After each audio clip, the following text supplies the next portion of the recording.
All right, guys, welcome back to another episode of the League Express podcast. My name's Jake Kearnan, and joining me as always is the editor of League Express, Martyn Sadler. And Martyn, I saw on the back of League Express this week we've got a bit of a milestone to celebrate, 500 issues. 500 issues of Rugby League World magazine, the September issue, which sadly isn't with us yet, because if it were, I'd have it on the table, but it's still with the printers and we're hoping to get it delivered later this week.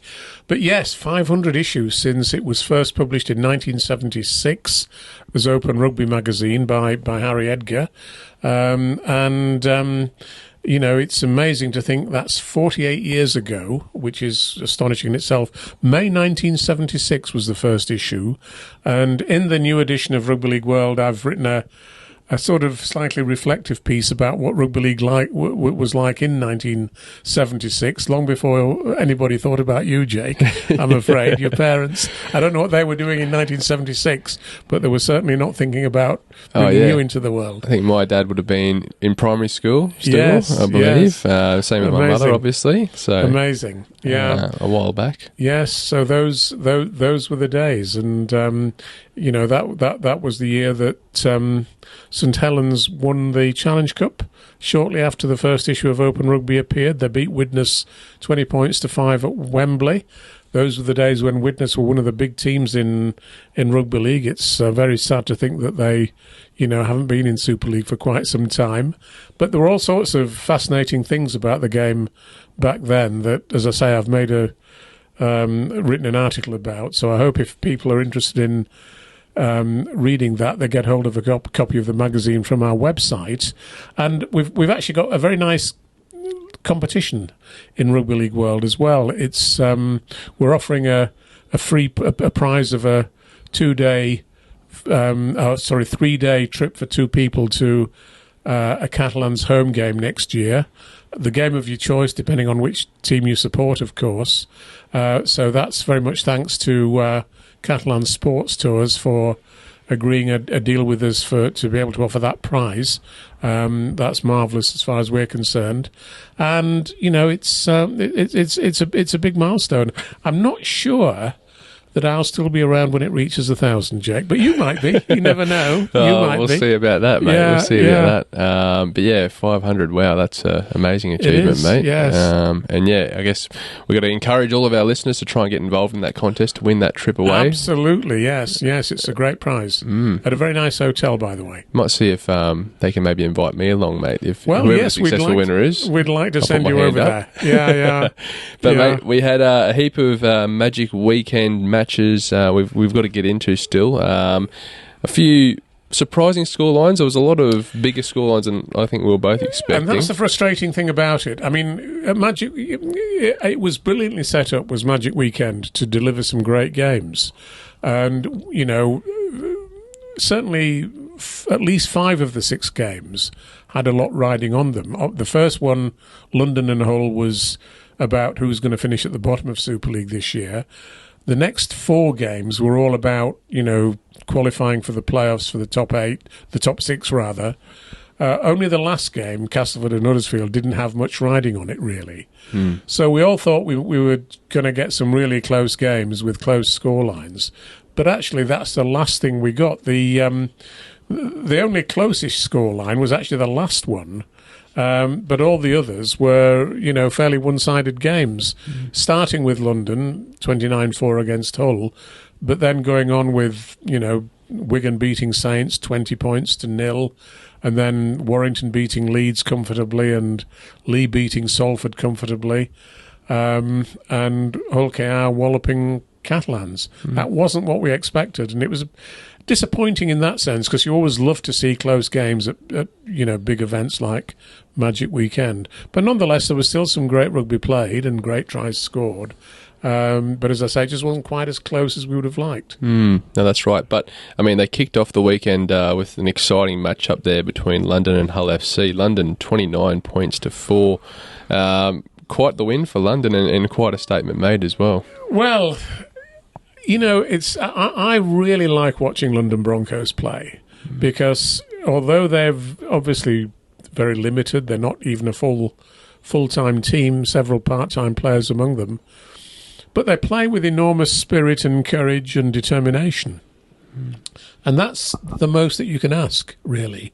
And on Saturday, they were far too good for Hull. I thought they beat Hull from minute 1 to minute 80. They always looked as though they were going to win, obviously. And they scored, I think it was 4 tries in the end, with 4 converted tries, a couple of penalty goals, and a field goal from, young Ollie Leyland. So an absolutely convincing win. This kid, Josh Rourke, I mean, he's a potential superstar in my view.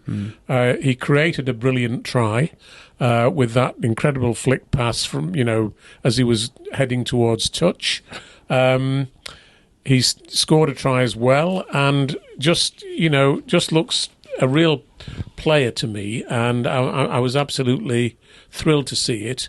In fact, he scored 2 tries. Of course, I'm underplaying him. Scored 2 tries, made 1, and what a great performance. And there are several great performances for London, and the real tragedy for them is that even if they win another game and finish above Hull in the Super League competition, they'll still go down to the Championship next year, and in doing that, they're going to lose many of their players to Super League clubs. Obviously, Josh Rourke linked with Wakefield. Great for Wakefield if they manage to sign him, but it's such a shame. There could be such a strong London club for us playing at Wimbledon. They've got so many things going for them, and yet this grading system is going to be their downfall. You can just tell by the way they play that they've all bought in to just playing for pride. They play with a tremendous amount of passion. You see it every time they score a try, how much they celebrate.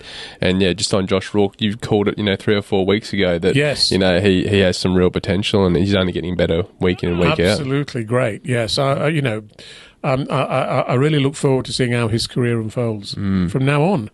Oh, absolutely. Yeah. Now, do you think they'll get another win before the end of the season to finish above Hull? Oh, gosh, that's a very hard one to answer. I mean, they're playing Leigh this weekend. I don't think they'll beat Leigh, to be honest, because Leigh are very highly motivated to get into the top 6, and I think Leigh will go down to London in a very determined mood. So I'd be amazed if Leigh didn't win that game. But you never know. London have got... they've got 5 more games to play, haven't they? So there's every chance they will get at least 1 win, but I wouldn't like to put my life on it, put it that way. No, definitely. Then we had Wigan 20 points to 0 beating Saints. The remarkable thing about that game was the number of spine players who were missing from both sides. In fact, of the spine players, the fullback, the 2 halfbacks, and the hooker. St Helens had their 4 regular spine players all missing, and Wigan had 3 out of the 4 missing. The only one who played was Jay Field at full-back for Wigan. So that game was always going to be a difficult one, particularly for St Helens. And I just, again, you always assume that Wigan Saints games are going to be really tight affairs, but Wigan just always looked to be in charge of that game to me. And, they had this young Farrimond, Jack Farrimond, playing very well for them, standing in for Harry Smith at half-back. And generally, I just thought Wigan just looked a bit too strong for St Helens. I'm not sure that playing Wigan Saints on a neutral ground actually carries the same sort of atmosphere that it has when it's played at Wigan or at St Helens.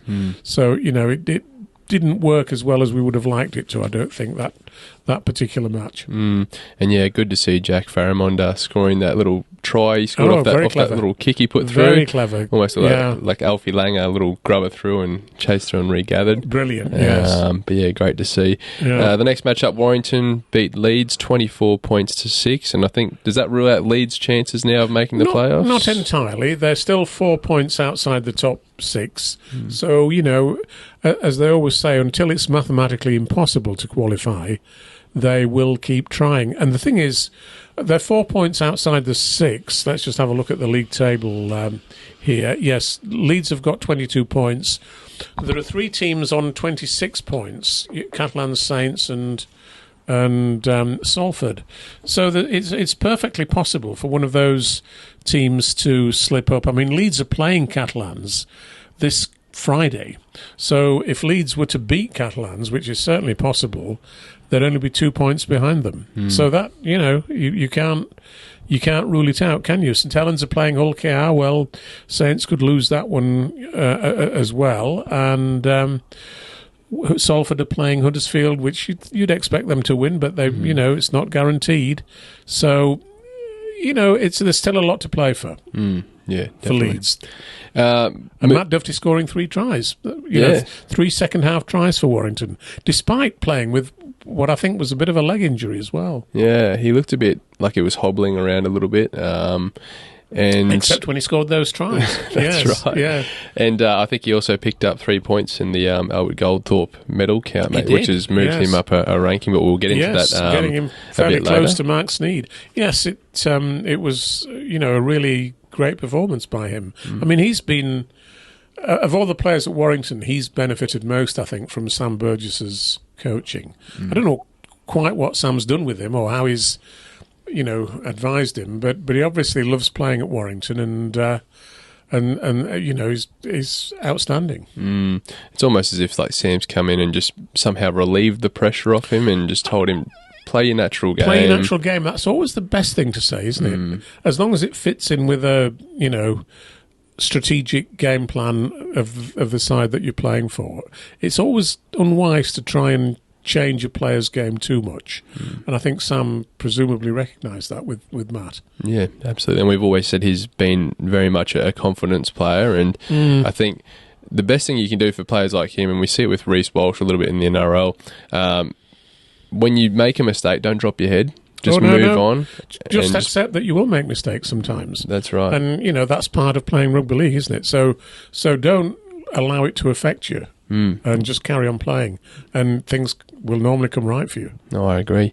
Moving on to Sunday's matchups, we had Leigh beating Salford 26 points to 0, mate. Again, a one-sided game, and Leigh just dominated it, and Salford didn't fire at all, did they? So, has the Salford bubble burst is the question that we have to ask. And if they lost against Huddersfield on Saturday, then we could say it definitely has burst.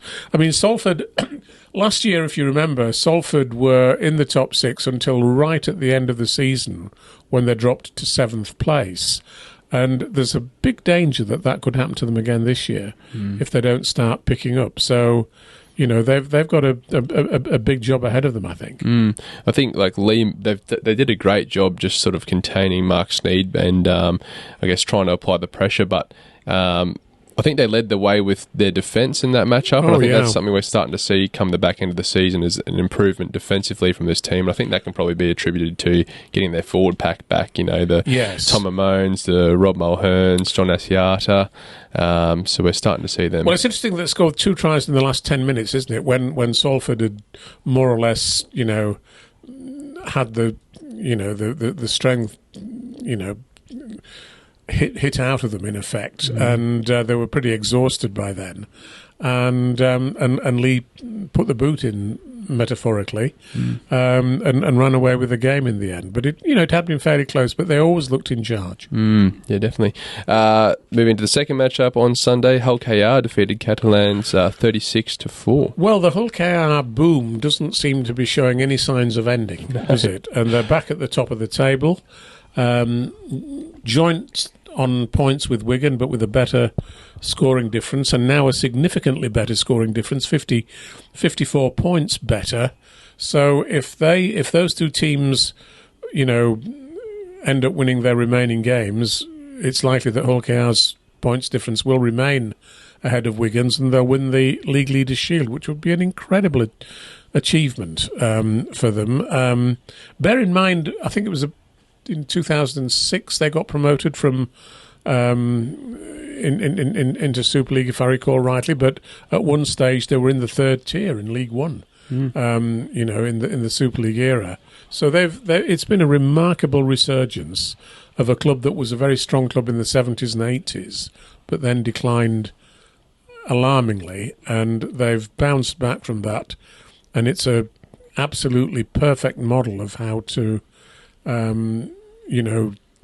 progress from being an outsider to a contender to a potential champion team. And all credit to everybody at Hull KR for what they've achieved this in the last few years, but particularly this season. That's right. And it's such a contrast, isn't it, with the club at the other side of Hull FC, who won the Challenge Cup in 2016 and 17, but have since declined and sold their best players, recruited worse ones, and they've reaped the unfortunate rewards of doing that. And yeah, we'll see how that looks next year once they've pretty much bought themselves a new squad for next year. We'll see if that method works. Well, we'll see, won't we? Yes. But it looks like Hull KR, they've slowly built theirs over the years. And absolutely, yeah, piece by piece, incremental strengthening of their squad. Nothing dramatic, not letting 10 players go and signing 10 new ones,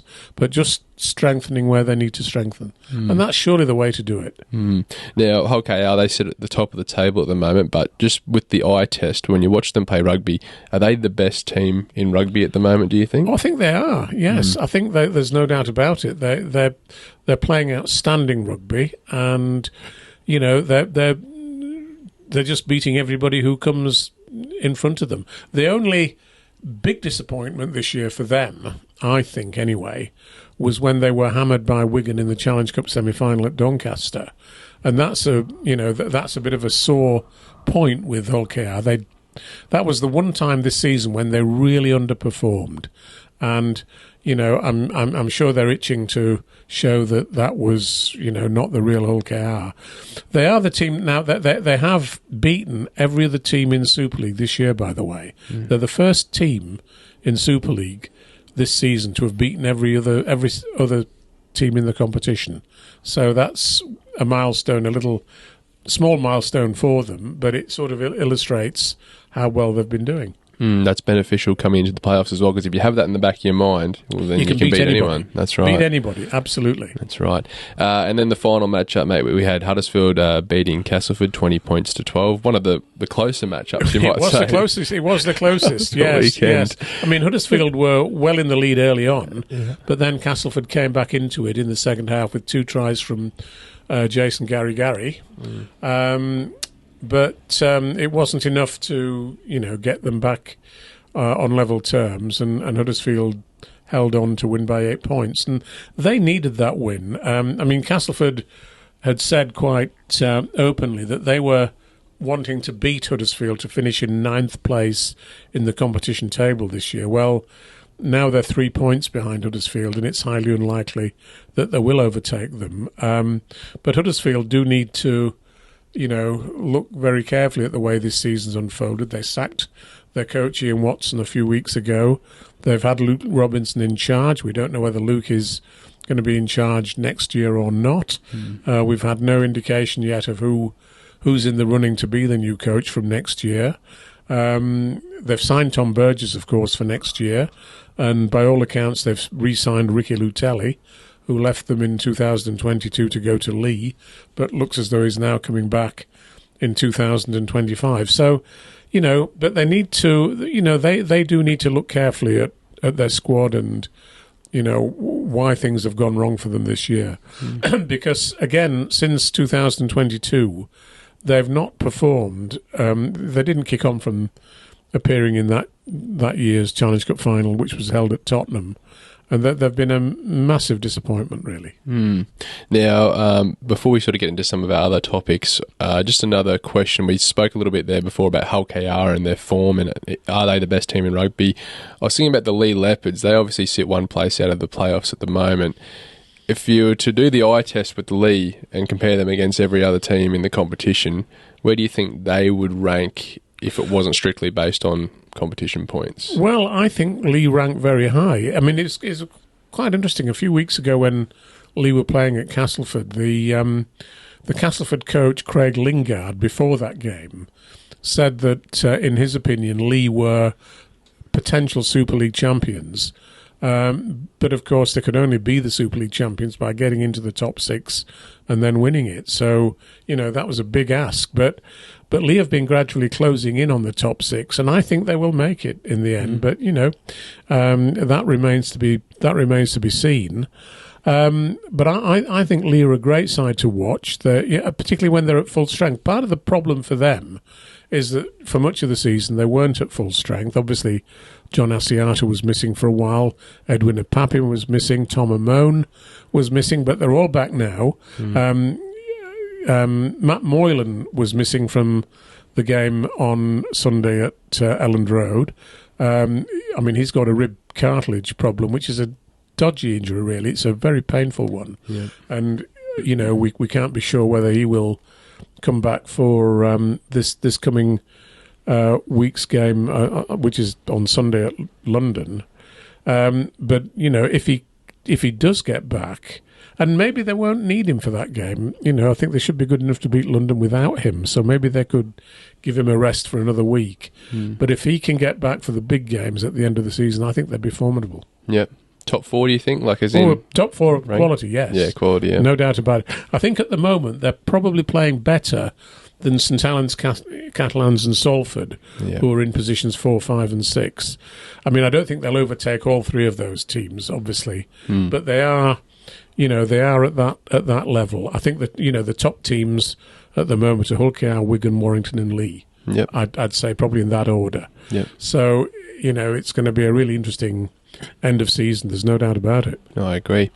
Mate, we'll have a look at the Albert Goldthorpe medal tally at the moment. So we touched on it earlier. Matt Duffy picked up 3 points this week, so the current leader is Mark Sneed. He sits on 26 points. The amazing thing is that Matt Duffy was the only guy in the top 10 who actually picked up any points. Yep. All the others didn't.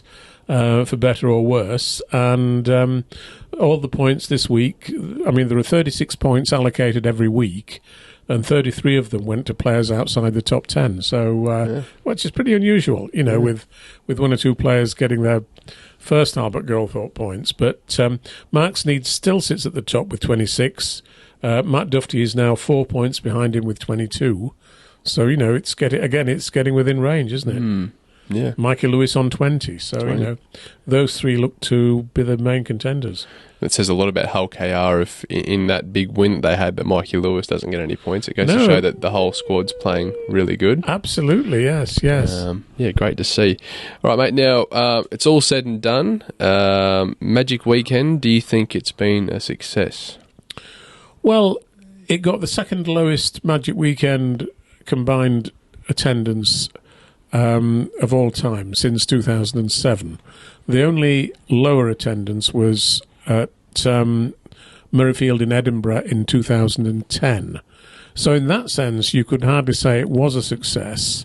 In the sense of the quality of the matches, I don't think it was a great success, as we've already said, because the games were not close enough. Financially, apparently, it has been a success for Super League in that they did very well in selling hospitality and corporate, custom and so on. But I don't think it'll stay at Elland Road next year. There's a lot of talk about where it might go to.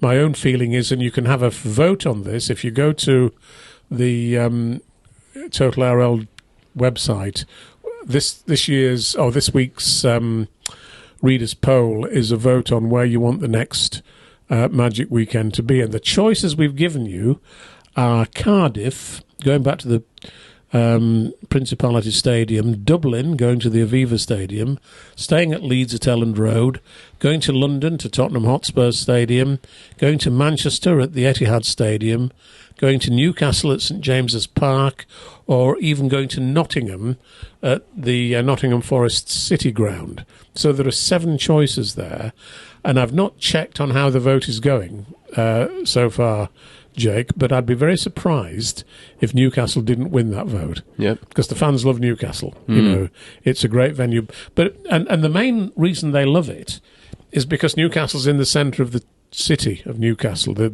St James's Park, and you can pop in and out, and you know you can have a marvellous time. It's a wonderful city. You can have a great time while you're there. The only other stadium that's comparable to that is the stadium in Cardiff, which is also in the centre of Cardiff and is a magnificent venue. So I don't know, you know, one of those. Maybe we're not ever going to go back to Cardiff. I've no idea. But Dublin, of course, would be an interesting choice. But you know, would everybody want to jump on a ferry or a plane to travel to Dublin? And how easy would that be to move all those people who might want to go? I'm sure a lot would want to go, but we'll see. And you know, it'd be great to see a big rugby league event taking place in Dublin, and I'm sure the Irish people would welcome it with open arms. Where would you like it to go? Well, I think I would probably prefer it to go to Newcastle again, because I just think Newcastle is such a super venue, and the Geordie people are great people as well. They seem to welcome us up there. We're fellow Northerners, of course, and it just feels like a great weekend out when you go to Newcastle, in a way that it obviously didn't feel at Elland Road. So that's my choice, but we'll see what other people think and see what the eventual decision is. Again, I'd prefer to see the Magic Weekend revert to an earlier time in the season, in May, a May bank holiday, for example, and I'd prefer to see the Challenge Cup revert to being later in the season, but I'm not sure that that's going to happen. So we'll see. I mean, obviously the Challenge Cup is already set for early June next year, so I doubt whether we'll be seeing the Magic Weekend at any time other than mid-August. And as the old saying goes, if it ain't broke, don't fix it. So well, that's what I would have said about Newcastle. And, as I say, we used to hold it in May, and we used to get some pretty good attendances. So why change? Yeah, that's right. We did. Oh, well, we'll see what happens next year. Yeah. Now, moving on to some other news, Martyn. Sam Burgess, he's been inducted into the NRL Hall of Fame. Yeah, what a great honour that is, isn't it? He's the first Englishman to be inducted into the NRL Hall of Fame. I mean, we're speaking here on Tuesday in England, and Sam is heading to Australia. I suspect he's probably already got there as we speak, and the induction ceremony, I believe, is on Wednesday night. I think it's at the Sydney Cricket Ground, if I remember rightly. And he's going to be one of many new inductees into the Hall of Fame, including two famous coaches, Wayne Bennett and Jack Gibson, which is, they're the first two coaches to be inducted into the Hall of Fame. It's going to be a sparkling night, I'm sure. And I hope that the NRL covers it on their website or on their YouTube channel, so we can all see, the inductions taking place. And, Sam is a legend in Australia, isn't he? And, that 2014 performance to help South Sydney win the grand final. Never forget that broken cheekbone, or eye socket, I think it was, that he carried on playing with. And, you sort of grimaced every time he went into a tackle. Astonishing bravery and courage.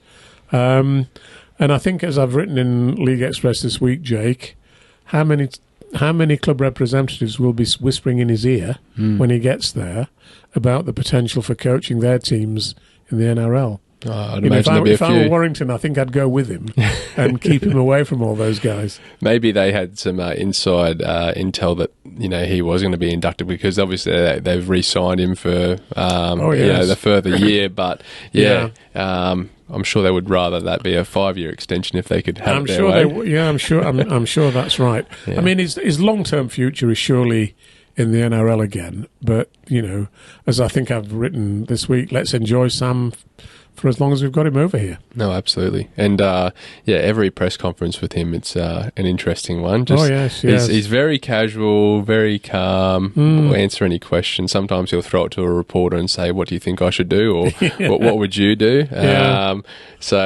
to get him on this podcast, didn't we? Yeah, we should put in some calls and see if he'll come on. We need to. We might have to have a trip down to Warrington maybe I'd and be delighted go to their training. Yeah. Mate, and a few other players. Les Boyd, he was a bit controversial. His induction to the Hall of Fame. Yes. Made a few headlines last week. Well, Darryl Broman didn't approve, did he? And there's a good reason for that, of course, that in the 1983 State of Origin series, there was a terrible incident where Les Boyd's elbow went straight into Darren Broman's jaw and broke it. Very severely, actually. It was a terrible injury and a terrible incident, and Les was suspended for 12 months by the judiciary in those days after that incident. They had a very famous chairman of the judiciary, a lawyer called Jim Comans, who was trying to stamp out illegal play in Australian Rugby League. It wasn't the NRL then, of course. It was the Winfield Cup, if I remember rightly. He was banned for 12 months, and then subsequently, when he eventually came back after that suspension, he was then banned again for 15 months for eye gouging the Canterbury player Billy Johnston. So, Les Boyd's Australian career came to a halt at that point, and he actually came to England and played for Warrington for several years after that, and was actually a great Warrington player. He did a superb job for Warrington. Didn't get into such major trouble again, and actually one year won the Harry Sunderland Trophy in the Premiership final when Warrington beat Halifax that year. I think it was 1986, if I remember rightly. But so he had his career ended in his career at the highest level ended when he quit with Warrington in 1989, although I think he did go and play some country rugby league again in Australia. But Les Boyd is a great player, and you've got to say, does being suspended for two quite separate incidents in Australian Rugby League, does that disqualify a player from being inducted into the Hall of Fame? That's a debatable point, isn't it, really? But obviously the Australian Rugby League Commission has decided that it doesn't. And, Les is... congratulations to Les and to everybody else who will be inducted this coming week. There's also a whole bunch of Queenslanders, isn't there? That's right. And one of them who also has ties to Warrington, Greg Inglis. Yes, exactly, yes. For his short stint here in Warrington, obviously. Yeah. But it sort of cracked me up. I saw the post Warrington did congratulating Sam Burgess. Obviously, they mentioned Les Boyd, and then I saw Greg Inglis, and I was like, oh, you forget that he came over and played a couple for a of very games. limited number of games, yeah. But yes, and many other Queenslanders as well, which is great to see. Obviously, Cam Smith, Billy Slater, Cooper Cronk. Yeah. And what's going to come over the next couple of days as well is the next NRL Immortal. There's been many names touted, Martyn, but I think the favourites at the moment, there's been a few mentioned. People think Cam Smith could be the next Immortal. People have mentioned maybe Darren Lockyer, and then some go back into the day to Brett Kenny, Ron Coote. Some great candidates, my goodness. That's right. I mean, if there's only going to be one... you're spoiled for choice, aren't you, really? I mean, I wouldn't know who to pick. That's right. And I've been reading a few articles this week, and a lot of people are saying, has Darren Lockyer missed the boat? Because once he retired, the rule was you had to be retired for 5 years before you could be considered for immortal status. And then since Cam Smith has retired, they've changed it to 3 years now. So, well, I would prefer the 5-year rule, personally. I'm a great believer in, giving a significant period of time from retirement to nomination for the something like that as an immortal, so that you can reflect on a player's career. You can often feel, when a player's retired, you can often make decisions based on emotion rather than calculation, can't you? And I think Darren Lockyer was an absolutely great player and should be an immortal, but then I'd say the same about the other players you've mentioned. Another one like Brad Fittler as well. He did some great things. Of course. Absolute brilliant player. I'd almost prefer... I know the last time they announced Immortals, they did a lot of play. I think it was 4 or 5 players at one time. I think they almost need to do something similar this time around, so that way we can get like the Ron Coots and the Brett Kennys and Fittlers and Lockyers and people even mentioned Alfie Langer. But then we're in danger of, I guess, not ruining, but taking away what that immortal status means if we're giving it out to too many players. Well, yes, to some degree. But the trouble is, as I say, there are so many great ones, aren't there? And, of all the guys you've mentioned there, I don't think any of them would detract from the sort of aura of the Immortals. But the Immortals initially was just 4 players, wasn't it? I seem to recall. Yeah. So, it's a difficult one. It's very much an elite group of players who are, and of course it was originally established by the Rugby League Week newspaper, wasn't it? The Immortals. It was their idea, and the NRL bought that property as an intellectual property from Rugby League Week newspaper, and they, and again, you've got what's the difference between the Immortals and the Hall of Fame? What are the criteria for one? What are the criteria for the other? I'm not quite so sure, really. Yeah. I think before the publication closed down, it might have been, was it 2017, around then, I think the Rugby League magazine stopped. And I think in 2012, after Darren Lockyer retired, they sort of said that he would be the next Immortal, but then they didn't have the rights to name the next Immortal when it came around. So, yes, I wonder if Lockie has maybe missed his opportunity. As a Broncos fan, I hope not. I'd love to see him become an Immortal, but yeah, fingers crossed. We'll see what happens this week. We'll move on to some other news, mate. So, Oldham, they have secured promotion to the Championship with 2 games to spare. But brilliant, and we got them on the front page celebrating as well. So that's marvellous for Oldham.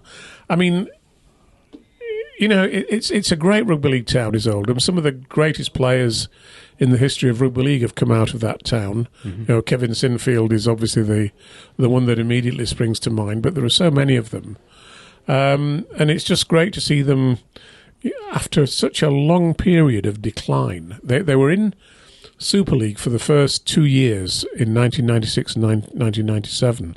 They then were relegated and they went bankrupt. They went into liquidation, and a new club had to be formed by Chris Hamilton, who did a sterling job for so many years in keeping them going on a shoestring, to be honest, Jake. But they really fell to the lowest level of the game, which is Tier 3 at the moment, League 1. But a year ago, Mike Ford and his colleagues took them over. And of course, we interviewed Mike Ford a few weeks ago on this podcast, or we had him on the podcast. And that was a very popular podcast, by the way. But they've done a superb job, and they'll be in the Championship next year. And I hope it's onwards and upwards from that point onwards, because, Oldham is a town that I would love to see come through to reach Super League. And if they can do, at some point in the not too distant future, I think they would really enhance Super League. Well, yeah, Mike Ford, he didn't shy away from what his intentions were, and that was to get Oldham back up to Super League eventually. Absolutely, and that's the only aim. Yeah, and just our chat with him, I think you and I, it sort of gave us a confidence that, he was the man to help get them there. So, full credit to Oldham, and we're very excited to see how they go next year. In other Championship news, Whitehaven's head coach Jonty Gawley has resigned following their win over the weekend in the post-match press conference, I believe. Yes, that's right. And, it was disappointing, really. I think Jonty resigned because, there's a lot of chaos behind the scenes at Whitehaven, and I don't think he wanted to tolerate it anymore. Part of the chaos is that he probably wasn't getting paid. So, ultimately, there's only so much that that players can tolerate, really, of that. So he quit after what was actually a very good win for them on Sunday against Doncaster, wasn't it? You know, a really great win, actually. 28 points to 24, which was actually quite unexpected after their, I think, 58-0 defeat the previous week at Bradford. So, you know, you've got to say Jonty Gawley went out on a high, really, with piloting them to a superb win, and you know, marvellous to see. But you know, they do have a whole load of new directors coming in now at Whitehaven, and we'll see what they can make of it. And yeah, fingers crossed they can sort of work through the financial obstacles that they have there and can get back on track for next year. Moving on, mate, we had some news. Castleford, they've formed a interesting partnership with the Manly Sea Eagles, which is set to open the pathway for academy players to the NRL and vice versa, I guess. What are your thoughts on this partnership? Well, put it this way. If I were a young kid in or around Castleford and somebody said, you know, that by joining their academy setup, I might end up running around on Manly Beach in the northern beaches in Sydney, I think I'd be very attracted by that idea. Yeah. So it's an interesting one, isn't it? Obviously, Manly are coming into this, you know, hoping to discover some talent in, you know, a West Yorkshire hotbed, and I mean, I hope they do. But I mean, I hope, on the other hand, I wouldn't want to see Castleford losing all their young talent to Manly. And of course, there may be some young talent at Manly coming over to spend a year in England playing for Castleford, and you know, they might, you know, not be quite as impressed by the beaches around Castleford, but you know, I'm sure they'd have a great experience, and we'll see how this works. I mean, I hope it does work and that it benefits both clubs.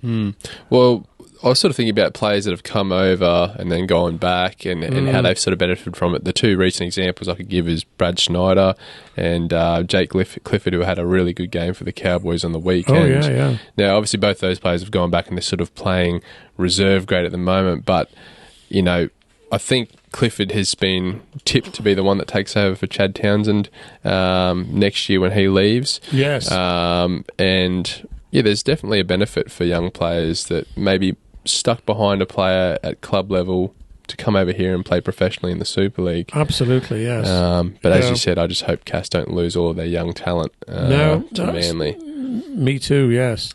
Now, over the weekend, mate, there was some news from Sky Sports' Jenna Brooks. She was reporting that Leigh, on the verge, will have signed Dolphins centre Tessie New.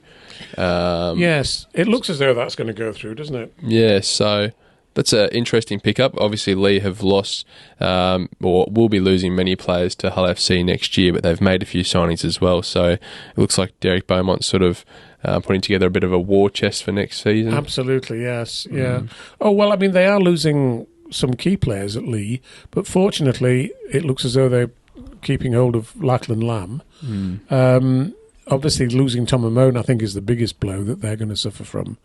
But, you know, Tessie New is a very, very smart young player, and I think, actually, he will be a really great signing for them. Yeah. I mean, I'm not sure that he's quite getting into the Dolphins side at the moment, is he, on a regular basis? But we'll see what comes of that, because, you know, again, he's the sort of young player who will come over to this country and hopefully really show what he's made of and you know, shine in Super League. I think he's perfectly capable of doing that. Let's see what else we've got here for news. Oh, Leeds and St Helens, I saw that they've released their financial report ending the year October both of them 2023. Losing a fortune. Yeah, both of them losing a great deal of money. The Rhinos losing £2,300,000 for the year ended 31st of October 2023, and St Helens reporting a very similar level of operating loss, £2,205,000. I mean, it's interesting, isn't it, that we hear about Whitehaven, who are really struggling because they've lost 40,000 quid, well, that's peanuts to Leeds and St Helens. And, the point is that every rugby league club, almost without exception, loses money. But the ones that are struggling are those who don't have the people who can bear those losses. And Whitehaven clearly don't at the moment. Salford don't, unfortunately. Leeds and St Helens do. Leeds and St Helens can afford to lose over £2 million each and absorb those losses. And, that's going to be a problem for every Super League club, I think, and every non-Super League club. Because, the distribution from central funds is going down and down and down. And so that the more of the losses are having to be borne by the owners of the clubs. And ultimately, in the long term, that's not stable. That's right. Very disappointing. Hopefully clubs will be able to turn around in the years to come. Maybe the next broadcast deal might absolutely be a bit better than this one, but we'll see. Any other points you want to touch on before we get into this weekend's matchups, Martyn? No, I don't think so. No, I think it's, we've covered quite a bit of ground there, Jake, and let's have a look. Let's have a look ahead to what's happening this weekend. Yeah, absolutely. So on Friday night, mate, we have Castleford taking on Warrington. Well, you can only see one result there, can't you? To be perfectly honest, the real question is: will Paul McShane be back again for Castleford, because he was in the squad that was named against Huddersfield, the 21-man squad, but didn't make the 17. He's got this injury, this arm injury, that's been troubling him for such a long time, and they felt it wasn't quite right to bring him back against Huddersfield. We'll see whether it is against Warrington, but nonetheless, I can't see Castleford giving Warrington too much trouble, although Warrington this week will, of course, have been without Sam Burgess on the training field. Martyn Gleeson, I think, has taken over until Sam comes back, although Sam is due to be back for this game. So, we'll see whether he makes it. I'm sure he probably will. But only one result, probably Warrington by probably about 20 points. Yeah. Yeah, he might have some bags under his eyes. You think Sammy so, Burgess. Yeah. Although I think he'll probably have had a good bed on the plane. He'll probably. I suspect he might have travelled first class. Yes. Yeah. I wonder if the NRL's chipped in to get him back. Well, who knows? Hope so. Then we have Leeds taking on Catalans. Well, we've said earlier what a crucial game for Leeds this is, and I think they've got a great chance of winning it. And, drawing to within 2 points of Catalans Dragons. And if they do, then it's all to play for, isn't it, in the dash for the playoffs. And, we'll see whether that happens, but I wouldn't be at all surprised. Then we have, on Saturday, we've got Saints taking on Hull KR. The game of the weekend, isn't it? 3 o'clock on Saturday. Be there if you can be there, if you can. And, gosh, Saints have been so dominant for so long, and it seems somewhat, surprising in that sense that they're playing Hull KR, and they may well be the underdogs in that game. I think Johnny Lomax will be back after his suspension, though, so that will be a massive boost for them if I'm calculating that correctly. And never write off the Saints, as they say. And I think they could potentially shock Hull KR. I think Saints might win, but only by a very narrow margin, a couple of points. Ooh, a bit of an upset, maybe. Yeah. And then we move on to we've still got Salford playing Huddersfield on Saturday. Yeah. Salford have got to get back to winning, because if they don't, they're in danger of dropping out of the top 6. They've had a few poor games. And they need to sort that out. I'm not quite sure why they've dropped off in the way that they have. But, they need to get behind Mark Sneed. He needs to, have a good kicking game against Huddersfield. And they do need to win it. Huddersfield have often shocked them at their stadium. So it's by no means a guaranteed win, but I think they'll win by about 6. Yep. Moving on to Sunday's matchups, we have London taking on Leigh. Well, despite London playing so well against Hull, I can only see one result here, and Leigh, as I say, are still marching up the table. They're in 7th place now, and they need to win to keep up that momentum, and I can't see any result other than a Leigh win. Yep. Probably by about 16 points, I think. Yep. And then we have Wigan versus Hull FC to finish off the round. What would people think if I said I thought Hull would win? But the funny thing is that Hull did beat Wigan at their own stadium a few weeks ago and played really well. You know, it's the only time I've seen Hull play really well this season. And you're sort of tempted to ask, if they can play that well to beat Wigan at their own stadium a few weeks ago, why have they been so poor for the rest of the time? And that's an abiding mystery as far as I'm concerned. I can't see them pulling it off again, and I think Wigan will win by at least 30 points on Sunday. I'm sure they'll be hungry to, make up for that performance. I'm sure they will, yes. So, we'll see what happens there. Don't forget, guys, if you want to grab your subscription to League Express, head along to www.totalrl.com/shop. And if you're watching on YouTube, hit that subscribe button so you're notified when we do upload our podcasts. You can listen to us on Spotify and Apple as well. All right, mate, we'll wrap it up here and do it all again next week. Great stuff. Thanks a lot. Cheers, Thanks, mate. Jake. Bye.